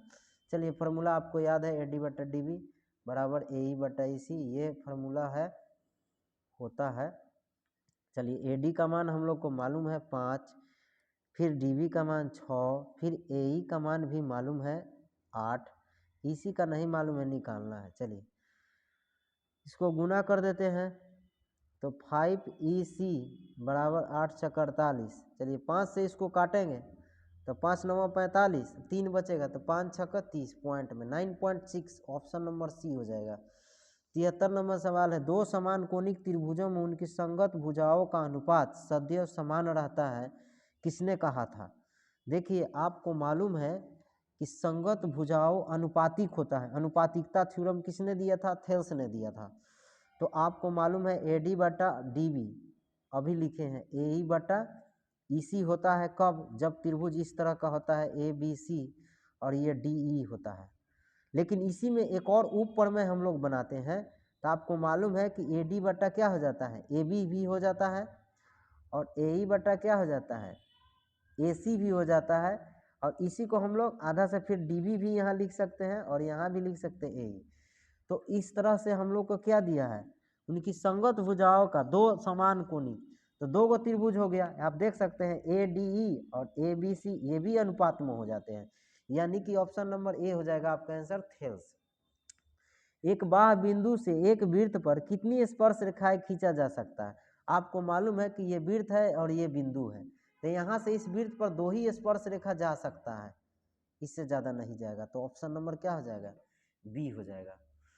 सवाल नंबर 75 है, दी गई आकृति में PA तथा PB स्पर्श रेखाएं O केंद्र वाले वृत्त पर इस प्रकार है कि APO 40 डिग्री, यानी कि APO यानी कि यहाँ पे 40 डिग्री बन रहा है। OAB का मान बताइए, OAB ध्यान से समझिएगा। जब हम लोग कंस्ट्रक्शन बनाते हैं तो यहाँ पे 90 डिग्री बनता है, तो ये त्रिभुज हम लोग चलेंगे APO में, तो यहाँ 90 डिग्री हो गया। तो जब ये 90 है तो ये 40 है, तो हम लोग को बचा कितना, 50। तो यहाँ पे क्या हो जाएगा, 50 डिग्री, सॉरी यहाँ पे 50 डिग्री, तो ये भी 50 होगा और ये भी 90 होगा, तो ये क्या हो जाएगा 40। इसका मतलब कि OAB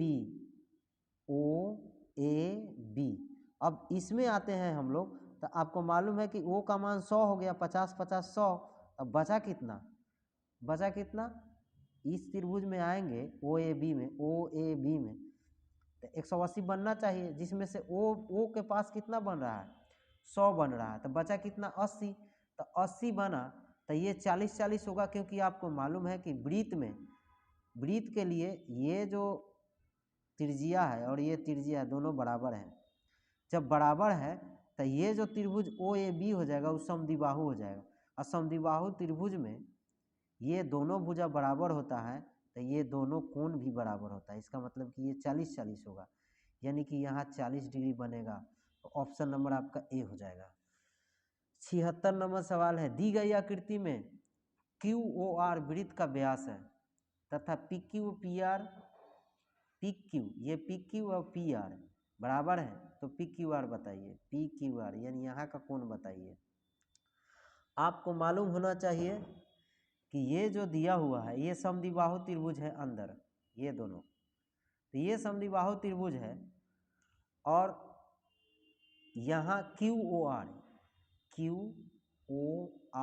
ये वृत्त का व्यास है, तो ये व्यास है, तो यहाँ पे जब भी बनता है व्यास के जरिए यहाँ जो कोण बनता है वो 90 डिग्री बनता है। जब ये 90 डिग्री बना तो ये त्रिभुज में 180 बनेगा।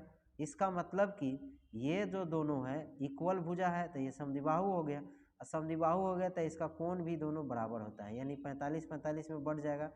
तो ये 76 का जो आंसर हो जाएगा आपका, ये ऑप्शन नंबर क्या हो जाएगा, सी हो जाएगा। 77, यदि O केंद्र वाले वृत्त में AB और AC दो स्पर्श रेखाएं इस प्रकार है कि BOC, इसको अच्छे से समझते हैं, BOC बराबर 110 डिग्री और CAO, देखिए ये वृत्त है और दो स्पर्श रेखा है, ध्यान से समझिएगा, ये AB हो गया, ये A हो गया, B हो गया, ये हो गया C, और केंद्र तो O होता ही है, दिया भी है। इसमें क्या दिया है, BOC यानी कि यहाँ पे कंप्लीट कितना बढ़ रहा है, 110 डिग्री बढ़ रहा है। तो यहाँ पे जो कोण ये बीच का लाइन गया है दोनों को दो बराबर भागों में बांटता है, तो इधर 55 हो गया, यहाँ पर भी 55 हो गया, और यहाँ पे 90 बनबे करता है, आपको ये भी पता है, अभी बताया 90 बनता है। हम लोग को मांग कर रहा है CAO, तो त्रिभुज में आते हैं तो 180 डिग्री का कोण बनता है, तो यहाँ 90 बन गया और यहाँ 55 बन गया, तो बचा कितना 35 डिग्री 180 होने के लिए, तो ये ऑप्शन हम लोग का क्या हो जाएगा, सी हो जाएगा। 78, बिंदु T से किसी वृत्त की स्पर्श रेखा की लंबाई 12 सेंटीमीटर और केंद्र से T की दूरी 13 सेंटीमीटर, तो एक वृत्त की त्रिज्या क्या हो जाएगा 5 सेंटीमीटर होगा, ये तो सिंपल है, यही वाला है, ये पूरा दिया है 13 और ये 12। आपको मालूम है यहाँ 90 बनता है, तो समकोण त्रिभुज हो गया, ये कर्ण हो गया 13 वाला। तो कर्ण स्क्वायर का फॉर्मूला से हम लोग ये त्रिज्या निकालेंगे तो 5 आ जाएगा। सिंपल सवाल है। दी गई आकृति में ओ वृत्त का केंद्र है तथा क्यू पी आर 60 डिग्री, तो ओ क्यू आर बताइए। देखिए क्यू पी आर यहाँ 60 डिग्री बना, तो यहाँ पे उसका दुगुना बनता है 120 डिग्री। आई आपको मालूम है कि ओ क्यू आर निकालना है, ओ क्यू आर। तो एक त्रिभुज में 180 डिग्री ना बनता है, तो ये दोनों भुजा जो है बराबर हो जाएगा। और ये 120 बना, तो 120 के बाद बचा कितना 60, तो यहाँ 30-30 हो जाएगा, क्योंकि ये समद्विबाहु त्रिभुज है। तो ये 30-30 हो जाएगा, तो यहाँ 30 डिग्री बना, तो ओ क्यू आर 30 डिग्री बना। ये ऑप्शन नंबर हम लोग का क्या हो जाएगा 79 का बी हो जाएगा। 80 आंकड़े इतना का परिसर बताइए। देखिए परिसर बराबर फॉर्मूला होता है उच्चतम मान माइनस न्यूनतम मान। तो सबसे उच्च इसमें मान कौन है 84, और सबसे कम की कौन है 15 है। तो 84 में से 15 घटाएंगे तो 69 आ जाएगा। तो ये ऑप्शन 80 का क्या हो गया ए हो गया। सवाल नंबर 81 है 1 2 3 डॉट डॉट एन का समांतर माध्य। देखिए इसका फार्मूला होता है n+1/2, ये याद कर लेना, ऑप्शन नंबर सी हो जाएगा। यदि 3 माध्यक बराबर बहुलक प्लस x माध्य, तो x का मान बताइए। देखिए ये फार्मूला होता है 3 गुने माध्यक बराबर बहुलक प्लस 2 गुने माध्य होता है, यानी जहाँ x है वहाँ 2 हो जाएगा। तो ये ऑप्शन नंबर आपका सी हो जाएगा। बोल रहा है परीक्षण इतना का बहुलक बताइए। देखिए इसमें सबसे ज़्यादा संख्या कौन आया है 13। देखिए इसमें 3 बार आया है, तो जो जितना अधिक बार आता है वही बहुलक होता है। तो ऑप्शन आपका हो गया 83 का सी। अब सवाल नंबर हम लोग चलते हैं 84 में। यदि इतना का माध्य 10 हो तो x का मान बताइए। देखिए ये सबको जोड़ दीजिए 79, 13, 15 और x। अब बटा में क्या लिखेंगे 5, क्योंकि 5 गो है और 10 दिया हुआ है। इस सब को जोड़ते हैं, आपको मालूम होना चाहिए इसको जोड़ेंगे तो कितना आ जाएगा 15 और 13 28, 28 और 7 35, और 35 और 9 कितना हो जाएगा 35 और 9 44। इसको क्रॉस सॉरी ये x हो जाएगा, इसको गुना कराएंगे तो 50, उधर ले जाएंगे तो x का मान क्या आ जाएगा 6 आ जाएगा। तो ये ऑप्शन हम लोग का क्या हो जाएगा 84 का ए हो जाएगा। किसी घटना की प्रयेकता का अधिकतम मान क्या होता है 1 होता है, 85 का ए आंसर हो जाएगा। ये ए ही होता है, क्योंकि किसी भी प्रयेकता में आपको 1 से ज़्यादा मान नहीं आएगा, अगर आया तो गलत है। कौन सी एक घटना की प्रयेकता नहीं हो सकता है। देखिए इसमें से 3/4 और 13/12, ये देखिए इसको 12 से 13 में भाग देंगे तो 1 से ज़्यादा आ जाएगा, इसीलिए ये घटना नहीं होगा। बाकी सब इसमें हो जाएगा, क्योंकि अब इसको हटाइएगा तब 50/100 पूर्णांक हटाइएगा तो काटिए 1/2 आ जाएगा। ये कम है 1 से कम आना चाहिए, ज़्यादा नहीं, इसीलिए ये नहीं होगा, 1 से ज़्यादा आएगा इसका मान। चलिए 87 का है एक न्याय संगत पासा फेंका गया तो 2 का गुणज आने की क्या प्रयेकता होगा। देखिए 2 का गुणज आने का प्रयेकता जो होता है, आपको मालूम है कि पासा में 1 से 6 तक लिखल रहता है, अंकित रहता है। तो उसमें 2 का गुणज कै गो होता है 3 गो संख्या, एक 2 होता है, एक 4 होता है, एक 6 होता है, यानी कि वही 3 गो संख्या में से कोई आएगा और टोटल नीचे हो जाएगा, तो 1 बटा क्या आ जाएगा 2, यानी कि ऑप्शन आपका ए हो जाएगा। 87 का ए हो जाएगा आंसर। अब हम लोग चलते हैं नेक्स्ट सवाल है 88। अच्छी प्रकार से फेंटी गई एक ताश की गड्डी में से एक पत्ता या रिश्ता निकाला जाता है, तो इसके लाल रंग का पत्ता बताइए होने की। आपको मालूम होना चाहिए कि गड्डी में 52 ताश होते हैं, 52 में लाल रंग का 26 गो होता है, काला रंग का 26 गो होता है, तो 26 26 52 होता है। लाल रंग का बोल रहा है, तो लाल रंग का 26 को में से ना कोई एक वो आएगा और टोटल 52 नीचे रहेगा, तो काटेंगे तो 1/2 होगा। तो इसका भी आंसर आपका मॉडल सेट में गलत दिया है, ऑप्शन नंबर ए होगा सही। 2 न्याय संगत सिक्के को उछाले जाते हैं तो कम से कम एक शीर्ष आने की प्रयेकता बताइए। देखिए 2 गो सिक्का जब उछालेगा तो हो सकता है दोनों पर हेड हेड आएगा, हो सकता है दोनों पर टेल टेल आएगा, हो सकता है एक पर हेड तो एक पर टेल, हो सकता है एक पर टेल तो एक पर हेड। यही 4 वो होगा उसमें घटना, तो 4 नीचे हो जाएगा। बोल रहा है, ध्यान से समझिएगा, ये 2 नंबर में भी सवाल आता है। ऐसे सवाल कम से कम एक शीर्ष आना चाहिए। जब कम से कम कहेगा तो अधिक वाला का लेंगे, और अधिक से अधिक कहेगा तो कम वाला का लेंगे। तो कम से कम एक शीर्ष आना चाहिए, यानी कि एक हेड आना चाहिए। अधिक से अधिक 2 भी चलेगा। तो देखिए एक हेड इसमें है और एक हेड इसमें भी है, तो 2 हो गया। और एक से अधिक भी चलेगा तो इसमें दोनों पर आया है तो ये भी हो जाएगा, तो यानी कि 3 गो हो जाएगा। और ये इसमें तो है ही नहीं है, तो इसको नहीं लेना है, तो 3/4 हो जाएगा। तो ये ऑप्शन नंबर क्या हो जाएगा, डी 90। 3 सिक्कों की उछाल में संभव परिणामों की संख्या। जब 3 गो सिक्का उछालिएगा तो उसमें संभव परिणाम 8 गो होगा। अब करके देखिएगा, तो ऑप्शन नंबर आपका डी हो जाएगा। जैसे इसको किया ना, HHT TTH ऐसे कीजिएगा तो 8 होगा। चलिए 8 सेंटीमीटर त्रिज्या वाले वृत्त के अंतः वर्ग का क्षेत्रफल क्या हो जाएगा। देखिए ये एक वृत्त है, इसके अंदर हम वर्ग बना रहे हैं।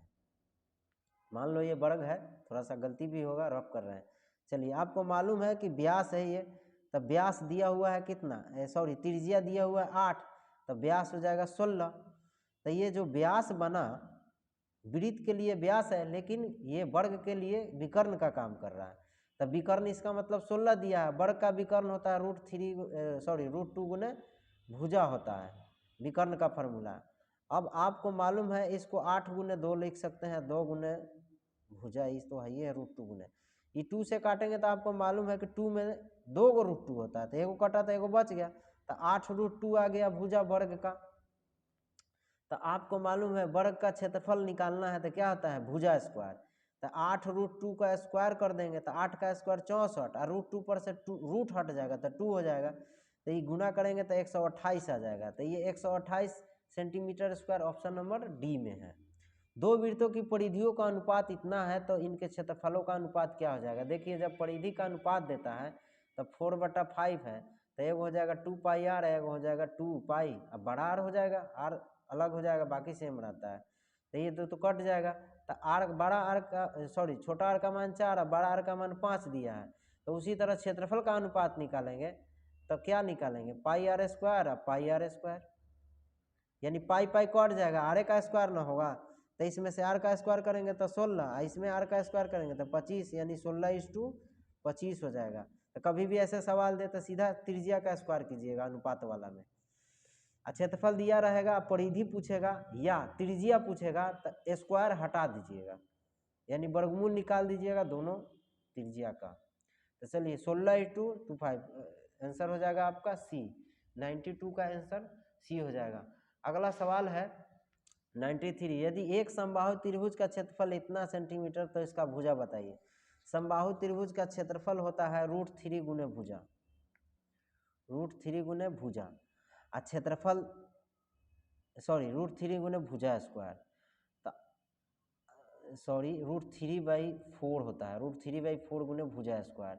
हम लोग को दिया है 9√3 क्षेत्रफल, तो √3 खत्म, अब भुजा बराबर ये 4 गुना हो जाएगा तो 36 हो जाएगा। स्क्वायर हटाएंगे तो 36 का वर्गमूल क्या होता है, 6, यानी कि 6 सेंटीमीटर, ऑप्शन नंबर ए हो जाएगा। 94, यदि R1 R2 त्रिज्याओं वाले वृत्त की परिधियों का योग बड़ा आर है तो त्रिज्या वाले वृत्तों की परिधियों के बराबर होगा। देखिए ये दोनों परिधि को का त्रिज्या जोड़ देंगे तो एक बड़ा बनता है और इसके बराबर होता है। तो चलिए फॉर्मूला होता है 2πr1 और 2πr2, इधर हो जाएगा 2πr बड़ा। अब इसमें से 2π कॉमन ले लेंगे तो R1 + R2 बराबर 2π, अब बड़ा आर 2π खत्म, तो R1 + R2 का मान R के बराबर आ जाएगा, यानी इसमें ऑप्शन क्या हो जाएगा, ऑप्शन बी हो जाएगा आंसर सही। 95 है, यदि किसी शंकु की ऊंचाई और त्रिज्या 3 गुनी हो जाती है तो शंकु का आयतन हो जाएगा, क्या हो जाएगा। देखिए आपको मालूम है शंकु का आयतन होता है 1/3 और πr²h, ये फार्मूला होता है। अब बोल रहा है कि ऊंचाई और त्रिज्या 3 गुना हो जाएगा, तो ऐसा करते हैं 1/3 पाई, आर के जगह पर 3r लिखेंगे, स्क्वायर कर देंगे, उसके बाद h के जगह 3h कर देंगे क्योंकि 3 गुना करना है। तो 1/3 पाई, सॉरी 1/3 पाई और 3r² है तो 9 हो जाएगा r² आई 3h। गुना कर देंगे, गुना करेंगे तो ये 9 तिया 27 हो जाएगा, 27 निकाल दीजिए और 1/3 पाई r² h। तो ये 1/3 पाई r² h है, यहाँ भी 1/3 पाई r² h है। तो दोनों सेम है लेकिन कितना गुना हो गया, 27 गुना। तो 27 गुना हो गया तो यहाँ पे ऑप्शन में दिया हुआ है कि कितना गुना हो जाएगा, तो 27 गुना ऑप्शन नंबर डी हो जाएगा। 96 आर त्रिज्या वाले अर्ध गोला के कुल पृष्ठ क्षेत्रफल क्या होता है, 3 पाई r² होता है। ये फार्मूला होता है, याद कर लीजिए, सिंपल है। शंकु के छिन्नक का आयतन क्या होता है, ये भी फार्मूला होता है, सिंपल है। 97 का 1 होगा, सॉरी ए हो जाएगा। अब सवाल जो है 98, उस समांतर श्रेणी का सार्वअंतर क्या होगा जिसमें इतना बराबर इतना है। चलिए ये भी एक सिंपल फार्मूला होता है। ए दिया हुआ है तो आपको मालूम है कि ए का मान ए हो जाएगा और एन का मान 18 दिया, n-1 होता है तो एन के जगह 18 है तो 17 इंटू डी और माइनस ए, इसमें से लिखते ए प्लस एन माइनस होता है ना, टी एन वाला फार्मूला या ए एन वाला पर लगाते ए और प्लस 14 है तो एगो घट जाएगा 13d हो जाएगा, बराबर में कितना दिया है 32। चलिए ए प्लस 17d माइनस से गुना करा दे तो माइनस ए माइनस 13d बराबर 32। देखिए ए से ए खत्म और 17d में से 13d 4d और बराबर में 32 है, 4 से खत्म 8 तो डी का मान क्या आ गया 8। ऑप्शन नंबर क्या हो जाएगा, ऑप्शन नंबर सी हो जाएगा 98 का। 99 का गोला का व्यास 42 सेंटीमीटर तो इसका क्षेत्रफल कितना हो जाएगा। देखिए गोला का आयतन, सॉरी पृष्ठ क्षेत्रफल निकालना है, फार्मूला होता है 4 पाई r²। व्यास दिया है 21 तो त्रिज्या हो जाएगा, सॉरी 42 दिया है तो 21 हो जाएगा तो 4 और 22/7 और त्रिज्या हो जाएगा 21 का स्क्वायर, 21 गुने 21 काट देंगे 10 3 आ जाएगा तो यहाँ हो गया 22 चौक 88 और यहाँ 21 तिया 63। जब इसको गुना कीजिएगा तब 55 और 44 होगा, यानी ऑप्शन नंबर सी हो जाएगा। गुना करके आप ला दीजिए, सिंपल सवाल है। सवाल नंबर है, एक बेलन की ऊंचाई 14 सेंटीमीटर और केवल वक्र सतह का क्षेत्रफल इतना हो तो इसका आयतन बताइए। देखिए 100 नंबर सवाल है, एक बेलन की ऊंचाई 14 सेंटीमीटर, बेलन के वक्र सतह का क्षेत्रफल इतना है तो आयतन निकालिए। चलिए बेलन का आयतन का फॉर्मूला आपको याद होना चाहिए। आयतन क्या फॉर्मूला होता है, पाई r² h। तो h का तो मान दिया है लेकिन r का नहीं दिया है तो r का निकालते हैं। ये वक्र सतह का क्षेत्रफल दिया है, उससे वक्र सतह का क्षेत्रफल होता है 2 पाई r/h, बराबर लिख देंगे 264। चलिए 2 से काट देंगे तो 132 हो जाएगा और पाई का मान रख देते हैं 22/7 और आर का मान नहीं दिया है, एच का मान 14 दिया है, 132। 22 छक्का 132 होता है और 7 दूना 14, आर गुने 2 बराबर 6, 2 से काट देंगे 3, आर का मान 3 आ गया। चलिए अब हम लोग उस फार्मूला पर बैठाते हैं, पाई r²h 22/7, आर का मान 3 है, स्क्वायर करेंगे तो 9 हो जाएगा, एच का मान 14 है, इसको 7 दूना 14, इसको गुना कर देते हैं तो 22 और 9 दूना 18, 18 दूना 36, 18 दूना 36, 3 39, 9 396 सेंटीमीटर क्यूब। ये ऑप्शन नंबर डी हो जाएगा 100 का। तो दोस्तों उम्मीद करता हूँ कि आपको समझ में आया होगा ये मॉडल सेट 1 का गणित का ऑब्जेक्टिव प्रश्न। तो अपने दोस्तों को भी शेयर कीजिएगा और ज़्यादा से ज़्यादा, मैं आपसे यही उम्मीद कर रहा हूँ। धन्यवाद, मिलते हैं नेक्स्ट वीडियो में।